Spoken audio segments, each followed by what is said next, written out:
Boy in the Box. In 1957, the body of a brutally murdered child is found in a box on a deserted roadside in the USA. It has been investigated for almost 50 years who this child, who has wounds and bruises all over his body, why and by whom he was killed. But no results can be obtained.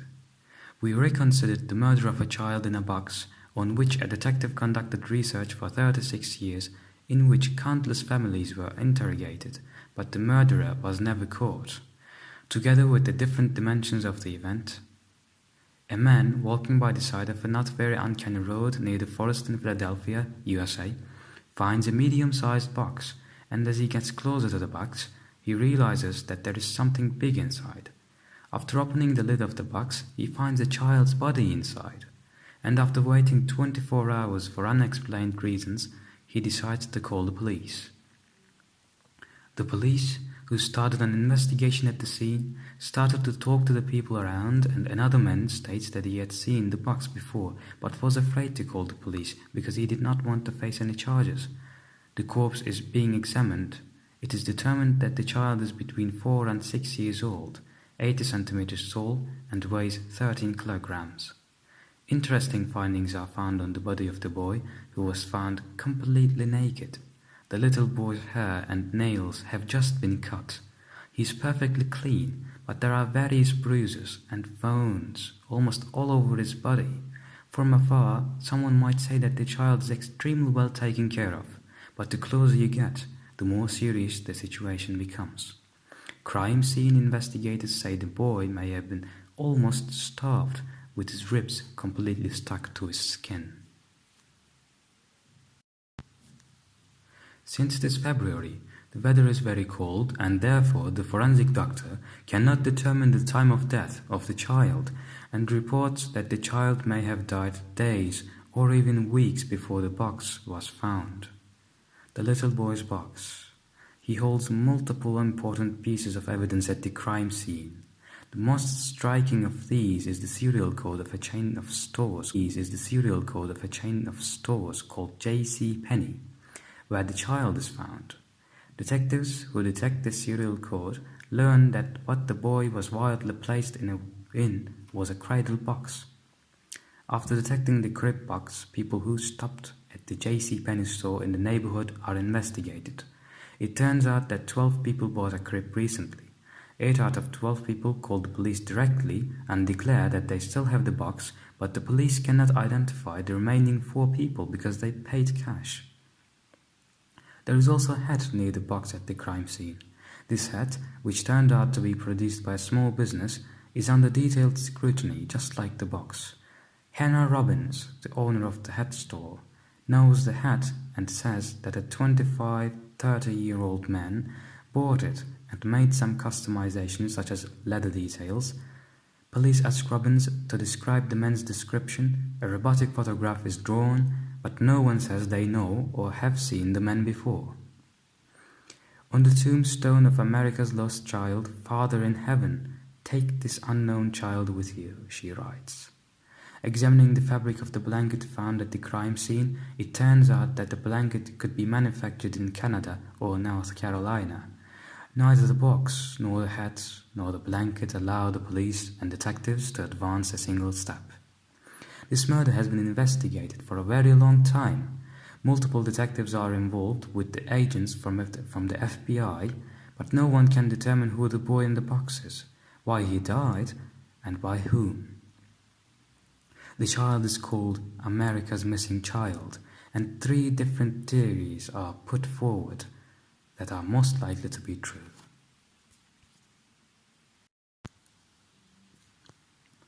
The first theory: the child may have been sold for the house.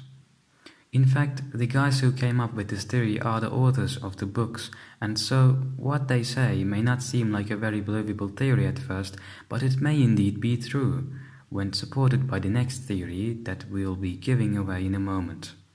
2 writers, Lou Romano and Jim Hoffman, stated that they met a real estate agent shortly after the event took place, agent gave very interesting information. According to the allegations, the real estate agent in question encountered a family trying to sell their young children in exchange for a 3-story house.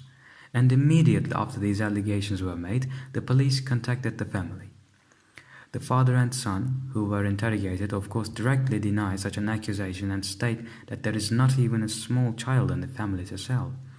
The father compares the son's faces with the face of the boy in the box, and it turns out that the chin, right ear and nose parts are especially similar to each other. Things actually get a little weird after that. The first thing you would do when you find such evidence would be to have a DNA test, right? Everyone who knows about America's missing child is waiting for a DNA test as soon as possible, but the detectives are constantly trying to gloss over the incident. Whether a DNA test has ever been done or whether the result is negative or positive is not explained. Detectives are constantly starting to use expressions such as "will continue to be investigated." This brings people to thoughts that detectives might cover up some evidence, even murderers. Second theory. It was disowned after the murder because it was illegitimate. Among the detectives assigned to the murder was a man named Remington Bristow, and Bristow has spent 36 years trying to find out who the boy and the murderer are. As part of his research, he travels from Philadelphia to Arizona and then to Texas, but cannot find any traces. As you can see in the photo on the screen, he has a mask made from the child's face, and asks questions by showing this mask to people. Finally, Bristow consults a psychic, but she cannot get the results she wants from the psychic, and the theory emerges about what might happen from the information she has collected so far. According to Bristow's theory, the boy in the box was born in a house close to the location of the box, in a foster family chosen for careless and orphaned children. Allegedly, the child was the illegitimate child of a woman in this family, and after she somehow died, the woman did not feel the need to adopt the child so that her name would not be infamous throughout the country. To confirm his theory, Bristow goes to the aforementioned house and finds an empty crib in the house.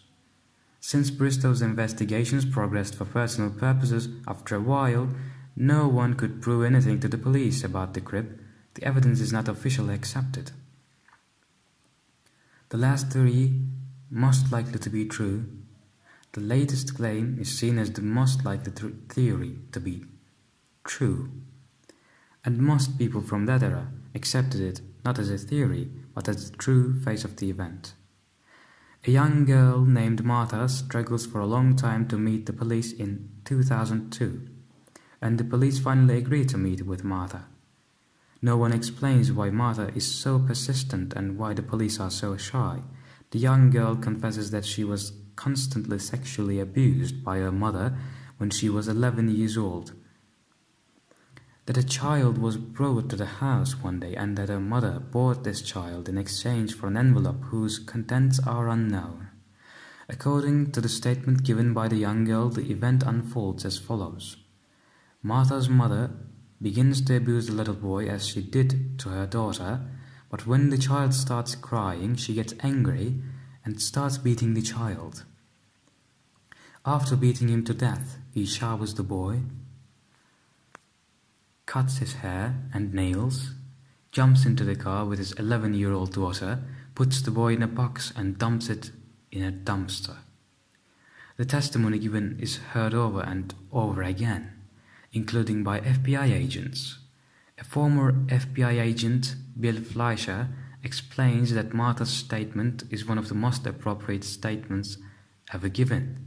But later, it is revealed that Martha has psychological problems and has been treated for a while at the rehab center. Coming out, the fact that Martha has such a mental background makes the whole statement go to waste. The mystery of the boy in the box is still unsolved.